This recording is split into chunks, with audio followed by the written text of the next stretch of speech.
Pourquoi est-ce que vous alliez voir un film? Pourquoi vous écoutiez de la musique il y a 10 ans, hein, c'est pas si ancien, on a tous connu ça.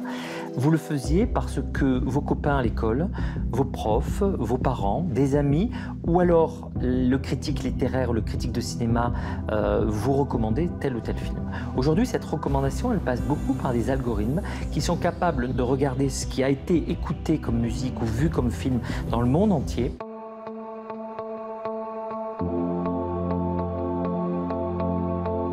Si vous avez regardé des films de western très nombreux et que ces données ont été conservées, on sait que vous aimez les films de western. Donc, l'algorithme de Netflix, par exemple, est constitué de plus de 77 000 sous-genres, des tout petits genres qui permettent d'identifier dans un film un type de western. Et en fonction de la manière dont l'algorithme est programmé, on va éventuellement vous recommander un film qui se rapproche de ce qu'on estime, en tout cas l'algorithme estime être vos goûts.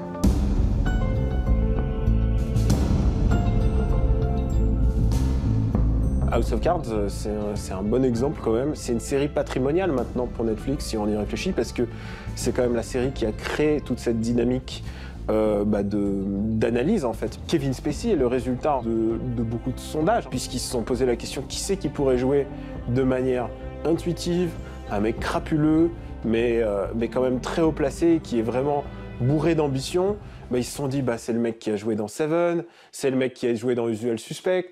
Ils ont vu tout ça et ils se sont dit, je crois que Kevin Spacey, c'est le bon gars. Je pense que l'algorithme n'est qu'une sorte de concrétisation de tous ces calculs que faisaient les producteurs avant, seulement en regardant les box-office et en regardant les audiences des programmes, en fait. C'est vraiment une nouvelle démarche, c'est-à-dire que l'étape diffuseur, maintenant le diffuseur est devenu le producteur, et c'est lui qui établit les demandes du public par rapport aux données qu'il possède. L'idéal de Netflix, en fait, ça serait de comprendre exactement ce qu'on veut sans qu'on ait appuyé sur un bouton. Et c'est ça le but avoué, en fait, de Netflix. On allumerait la télé, et là, paf, on a déjà le show qu'on veut.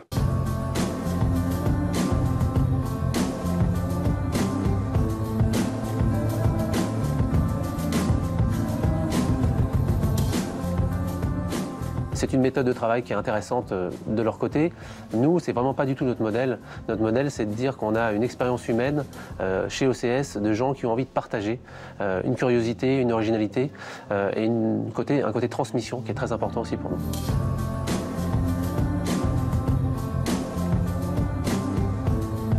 Viens vivre avec moi.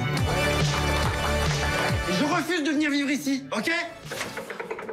Hey, c'est moi. C'est vrai que c'est très dur de lutter face à un Netflix surpuissant. Quand le monde sera totalement robotisé et algorithmé, alors peut-être qu'on va perdre. Mais on en est encore loin. Si on regarde d'un point de vue cynique, c'est quand même une société qui est en train d'essayer de décider à notre place ce qu'on va aimer demain. Peut-être qu'on perd un peu en spontanéité, on va perdre un peu de spontanéité au fur et à mesure.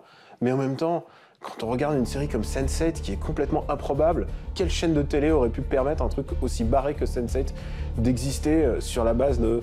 Ils sont 8 personnes et ils partagent un même cerveau, et je suis quand même content qu'ils en aient fait 2 saisons et advienne que pourra pour la suite, quoi. C'est l'algorithme qui choisit l'histoire qui va le mieux marcher, mais tout ce qui est les personnages, tout ce qui est de l'intrigue et tout ça, les détails, bien sûr, c'est humain. Je pense qu'on va pas arriver à un moment donné où tout sera créé par une intelligence artificielle ou un algorithme. Sinon, moi, sincèrement, de mon point de vue personnel, je pense qu'il va y avoir quelque chose qui va manquer, c'est l'âme de la série, l'âme du programme, l'âme du film.